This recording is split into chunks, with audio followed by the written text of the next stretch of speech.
Well, today we finish our little adventure into stereo guitar rigs. Stick around.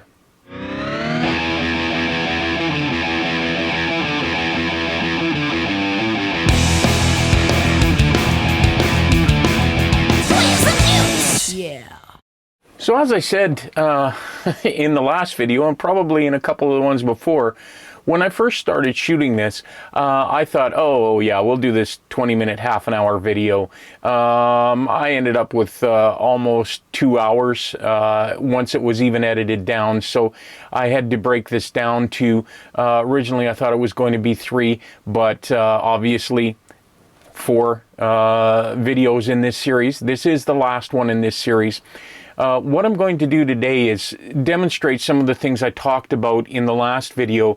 What happens when you sum these things to mono or play only the left or right side.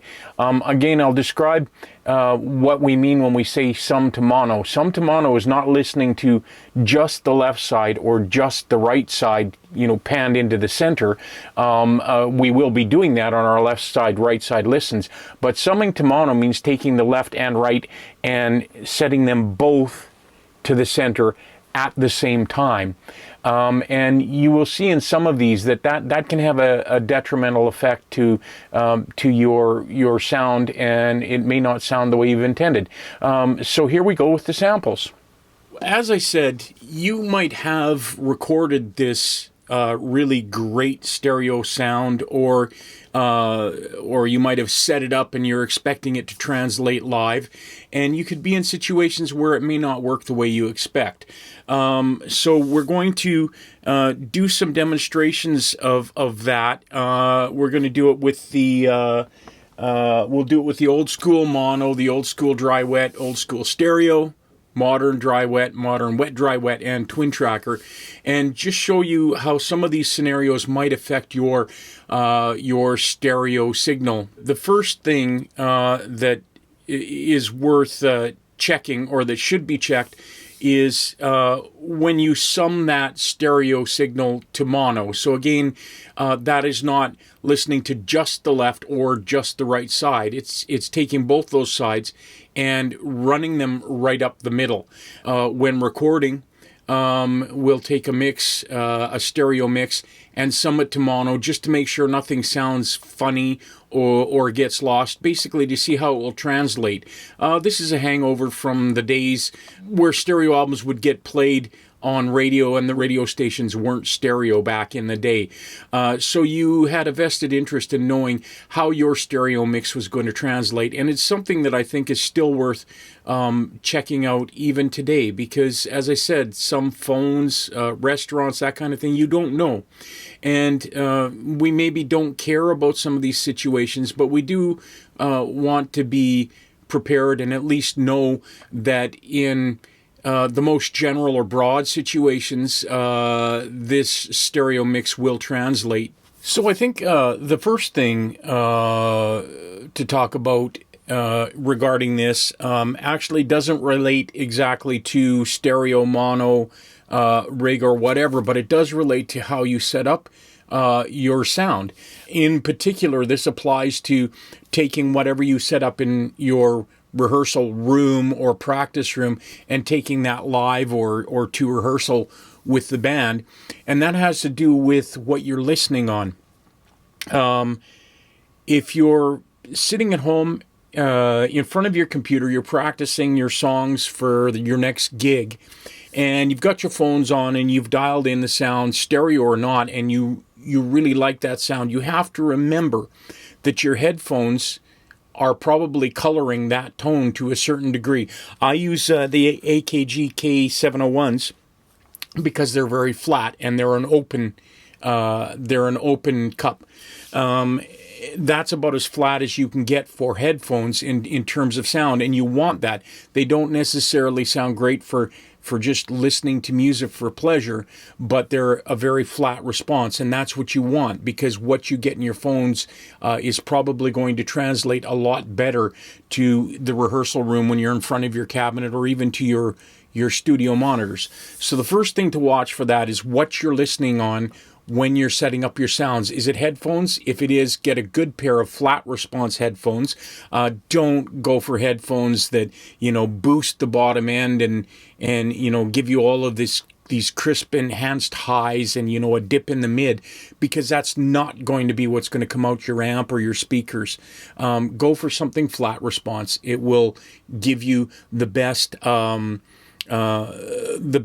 portability across systems. Same thing with your speakers. I use Yamaha Studio reference speakers, again, because they're very flat. They're not the best speaker if you wanted to just listen for pleasure. Things like subwoofers and things like that will change how it's going to sound to you. And then when you get into the rehearsal room, I think another reason people say, oh, my sound was really thin in rehearsal, well, you probably were setting up your sound on headphones that had a boosted bottom end. Or maybe you were on a set of stereo speakers and maybe with a subwoofer, and you had the subwoofer cranked up. Great for listening, but it's, as you find, it won't translate when you go to the gig. So you want to set up your sounds in the most similar way to which they will be used. To that point, if you're going to be playing through a live amp behind you, you probably want to set your sounds up with that amp behind you in your practice room, even if you've got it set quieter than you would in rehearsal, although that will change your perception of sound as well. So let's get on to some of these samples. I'm going to go through 4 versions of all of these, including the old school mono rig, because even some of that does change, in particular if you record a mono signal up the center, and then you sum things, it won't change much, but you play just the left or just the right side, and you will hear a difference basically in level. For the old school mono, old school dry wet, old school stereo, modern dry wet, modern wet dry wet, and modern twin tracker, I'm going to do 4 samples for each of those, and they will be a stereo play, a stereo summed to mono, then left side only and right side only. And again, we're starting with the old school mono rig because there is a change, and this would apply more in listening to something that you had recorded this way and only hearing the left or right side. So here we go. This is the old school mono recorded in stereo.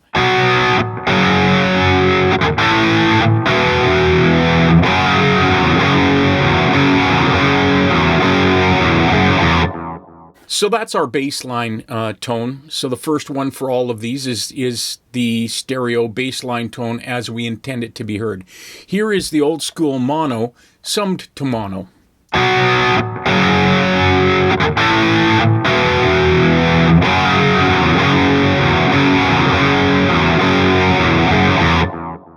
So as you would expect, no real change there. It was a mono signal to begin with, so we sum it to mono, and that's the way it originated. Here is the same thing played left side and then right side. I'll play them in a row.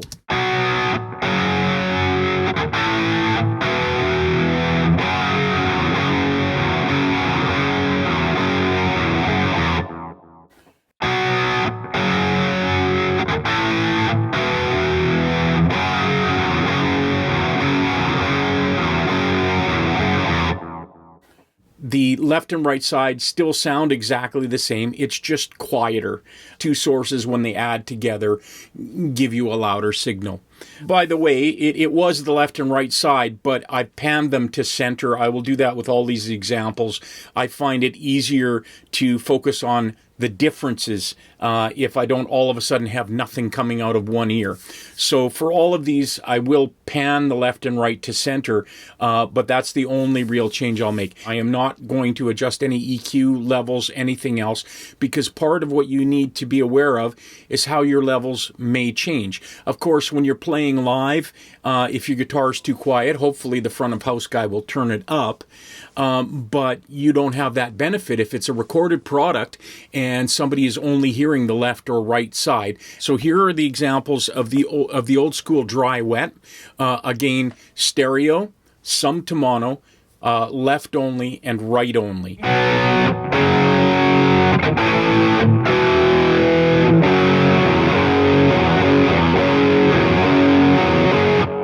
That's the way we intend it to sound. There's not much to say because nothing's different. Here is the old school dry wet, that same example, but summed to mono. So left and right, both in the center.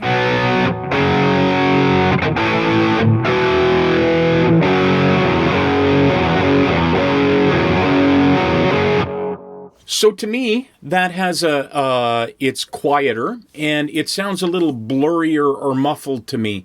It still sounds okay. I get the idea and probably wouldn't complain too much about that if I heard that down the road, some to mono that way.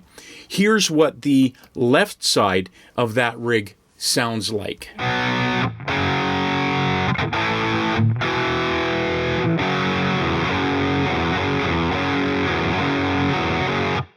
So again, quieter, as we would expect, and that's the dry side, so very dry and very flat sounding. Let's go listen to the right side, so the side that has the effects on it.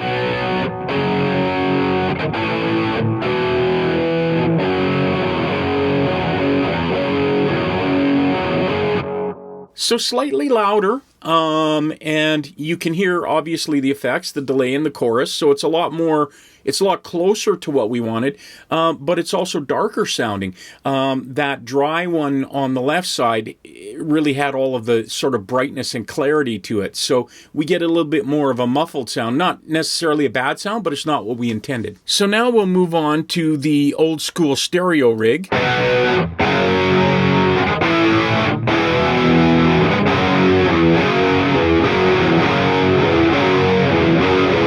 By the way, this is with the 30 millisecond delay on one side, 60 millisecond on the other, and dry, basically up the center. So that was it as intended, and that's a tone I actually like quite a bit. It's one of my favorites. So here's that same sample summed to mono.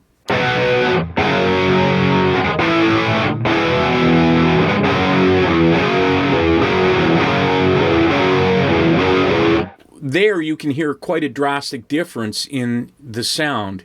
It sounds very, there's almost a metallic, like an additional sort of flanging or phasing on top, more metallic. Sounds okay as an effect, but the guitar just doesn't sound right.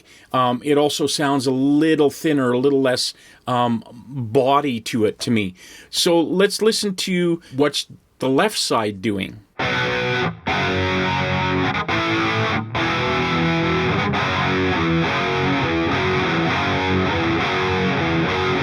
Okay, well that one, quieter again, didn't sound too bad. We got the crispness, we got the chorus was apparent, and I could pick out that doubling. I think that's the side that has the shorter delay. So here we'll listen to the right side.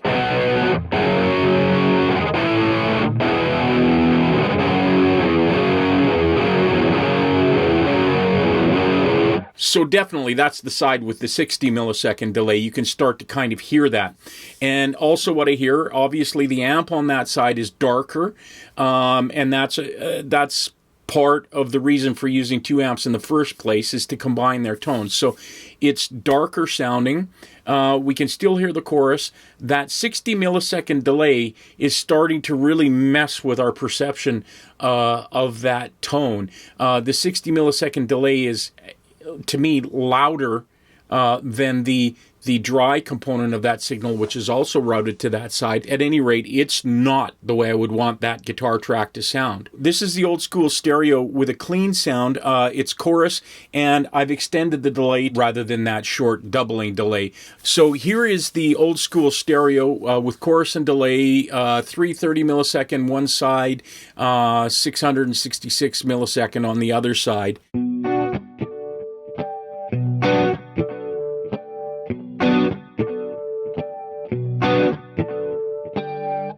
playing a little off time there. Sometimes you don't catch the delay right away, but we'll set that aside. So that's how we intended that to sound. Here's that same stereo sound, sum to mono.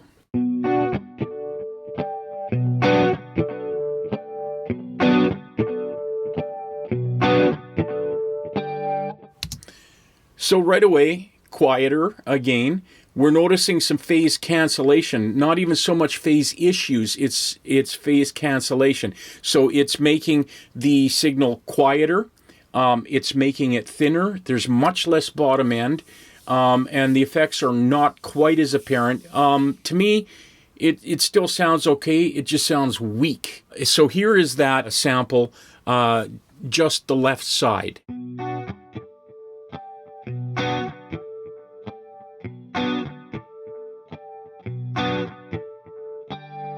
So again, much quieter. We can hear the effects, the delay and the chorusing on there, and it's a little bit warmer. We don't have that issue of the phase cancellation. So now we'll play the right side. That's the side with the longer delay, and I think you'll notice something definitely with that.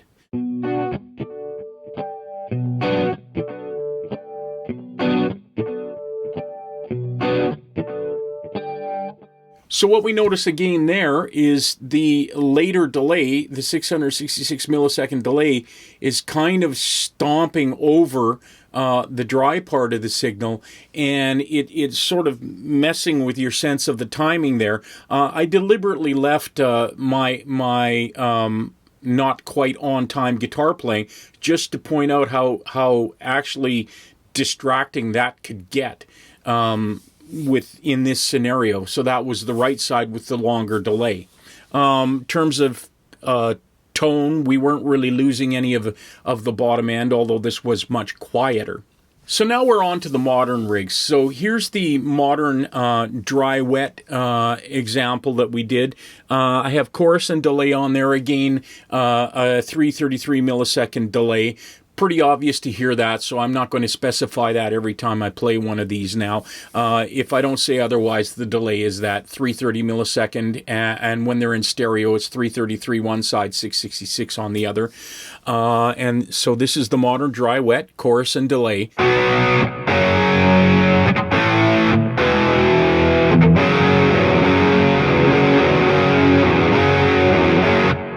I really like that tone. The modern rigs, I like the sound of them a lot better. Everything just sounds a lot more natural and fits together better.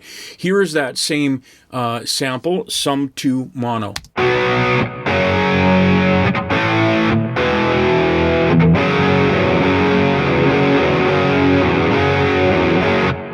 So again, slight bit quieter. The tone changed to me, again, sounded a little more muffled, and a little bit of that metallic kind of phasing sound got introduced there.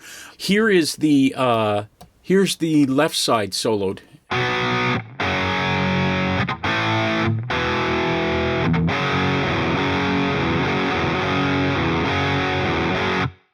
Again, a dry-wet rig, that's the dry side. So you're just hearing the amp on that side, and it's slightly brighter than the one coming up next on the right side. So here's the right side, the affected side, and the amp is a little darker.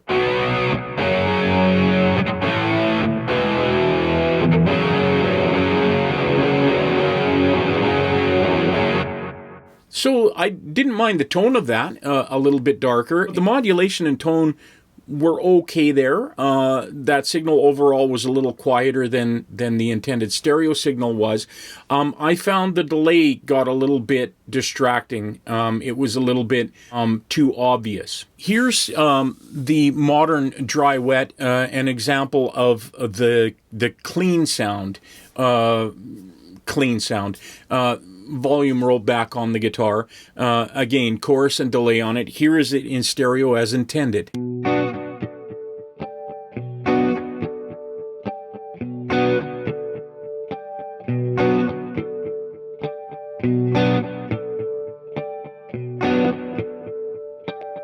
Again, the effects are very similar to what we had on the crunch sound. We're just playing this clean.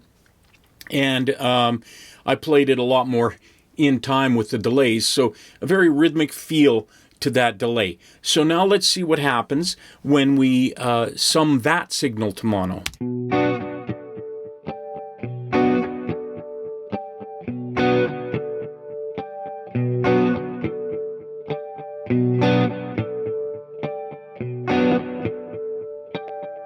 Lost some of that girth in the bottom end. It just sounded a little thinner and a little more indistinct.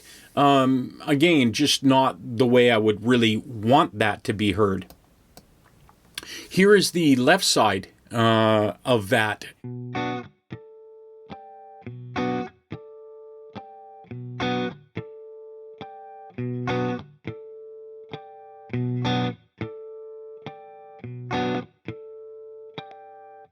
Dry wet rig, that's the dry side. What can you say? That's just the basic dry amp tone on that side. We'll go to the right side, the affected side, and see what we get there.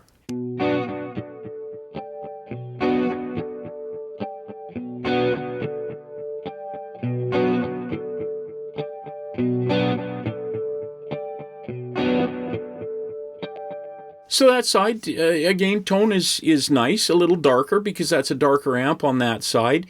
The chorus is working okay in there. It's pretty obvious, but not over the top. What I find again is the delays are sort of overstepping the clean, and it's distracting. Yes, you could adjust all of these things if you intended it to be that way, but you didn't intend it that way, and playing live you might not even know that that's how it's sounding out front. And again, on a recording, there's no way to change that. If somebody is only hearing the right side of the stereo, that's what they're going to hear. Okay, samples of two more rigs to do. This is the modern wet, dry, wet. This is the crunch recording stereo, again with that doubling delay, 30 millisecond one side, 60 millisecond on the other side. Here is it in stereo.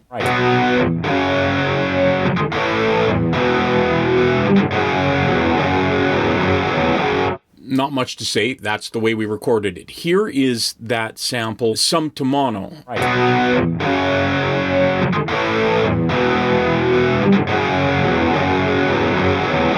So again, we're getting that kind of metallic, kind of phasey sort of sound, just basically from combining those two sides, and we're getting some phase cancellation, and it just doesn't sound the way we want it. You know, none of these are super awful bad. They're just not the way that we intended them, and it's not really... It doesn't sound as good as it could. If this were on a recording, I'd kind of, okay, you know, that's how it's going to sound if it's summed to mono, but maybe we can get that a little better. Here is the modern wet, dry, wet stereo, that crunch sound, just the left side.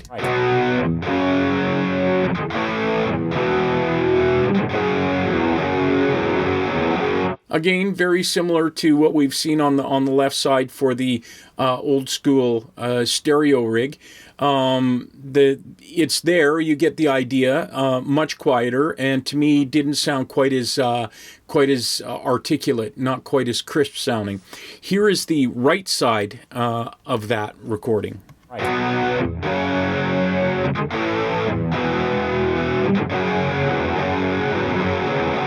So the one thing with these short delays, 30 millisecond on one side and 60 on the other side in this case, it starts to become more distinct as an actual delay, and it gets a little distracting listening to it. If this were with a band, you would really notice that because the guitar would sound like it was fairly far behind the beat. Might work on a Stones type tune, but if you're doing something sort of more modern and you're wanting more excitement to it, that's just going to be too laggy sounding. So here's the modern wet, dry, wet rig, a clean tone. So chorus and delay. Here is in stereo as we recorded it. Back to a clean sound.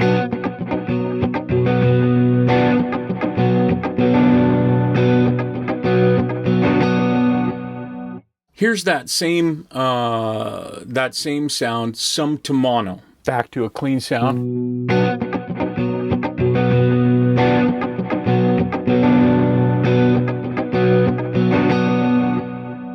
Again, it just loses some of its character. The warmth, the broadness, the wideness of it is not there. It makes it sound smaller.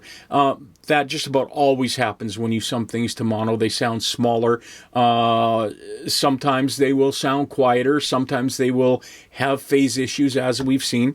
Here is that modern wet, dry, wet with a clean sound and left side only. So again, that would be the 333 millisecond delay. Back to a clean sound.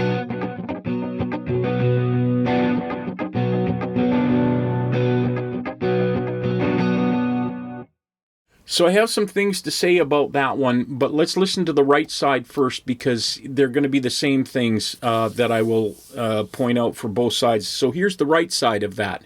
Wet, dry, wet with the clean tone. And this is a 666 millisecond delay on this side. Back to a clean sound.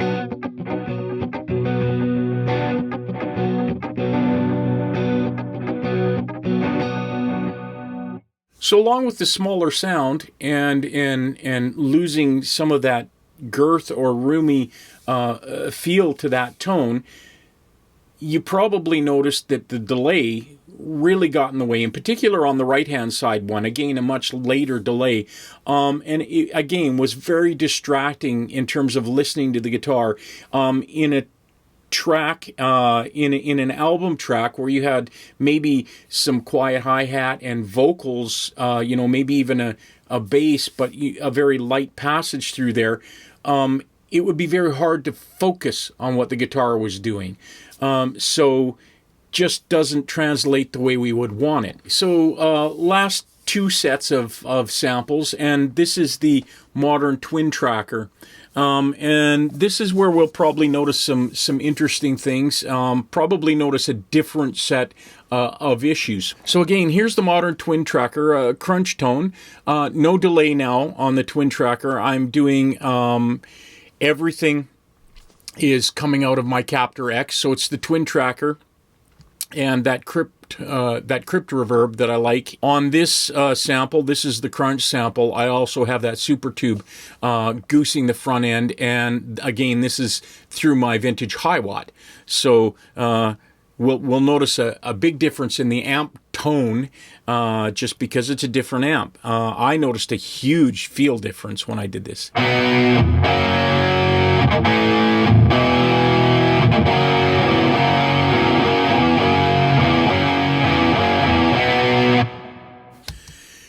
So, what can you say? It sounds pretty good. Let's listen to what happens when we sum a twin tracker sound to mono.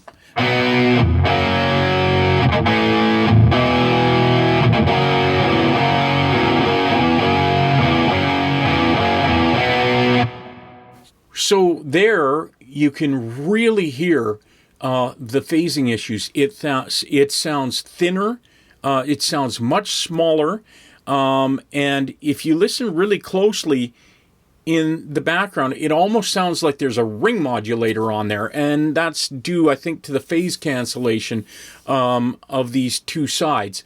So not at all how I would want my guitar to sound summed down to mono. Let's see how the left and right sides sound by themselves. So here's the left side.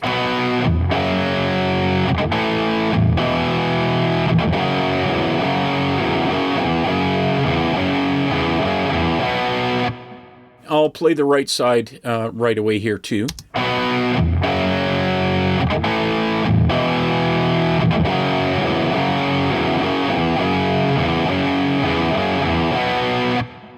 With this twin tracker example, I'm playing the left side pan center and the right side pan center. We get a different situation. It doesn't sound bad. It sounded okay. It was quieter, but the idea came across. The one thing that you would notice again if this were with a band is the twin tracker outputs your dry signal to one side, similar to a dry wet rig, but of course the effects that you put in front or even behind, the reverb and things like that, would still affect both sides. But you would essentially be getting your guitar signal dry, for lack of a better term, out one side. On the right side, you couldn't really hear it so much here, but that's the side that has the twin tracker effect applied to it. And the twin tracker messes with slightly with the pitch, which you wouldn't really notice so much, but also messes with the time a little bit. I didn't use a ton of twin tracker. If you used a lot of twin tracker and you had a band going behind this, you would really notice that the guitar would really sound like it's wandering all over the tempo, and not very tight sounding. But here in isolation, it still sounds okay. It just makes you sound like you're not playing as tight as you are. All right, final set of samples, four plays, same sample. This is the modern twin tracker. It's again the Captor X twin tracker effect on reverb from the Captor X. The super tube is turned off, still going through the Hiwatt. I've dialed back the volume on the guitar to get a cleaner tone, and I'm using a chorus sound, again from the TC Electronic Thunderstorm flanger. So it's very Electric Mistress sounding kind of chorus sound. So let's hear this recorded stereo, twin tracker on.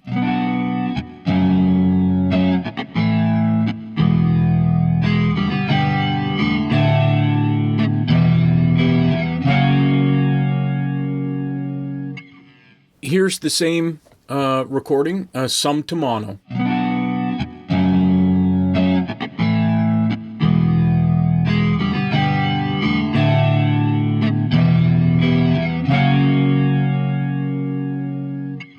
Again, to me, there it loses quite a bit of the girth. Of course, the broadness is not there, and I'm hearing a little bit of those phasing artifacts in there as well. We'll go and see maybe the left and right side sounds similar on a clean sound to what it did for the crunch sound, where it's maybe not so noticeable.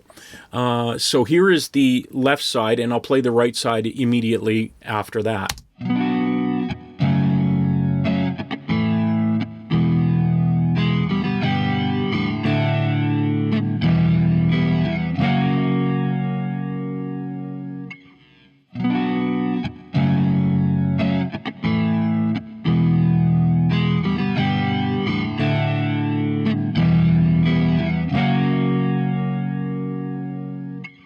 So yeah, using the twin tracker, if you only hear the left or right side, it's not too detrimental.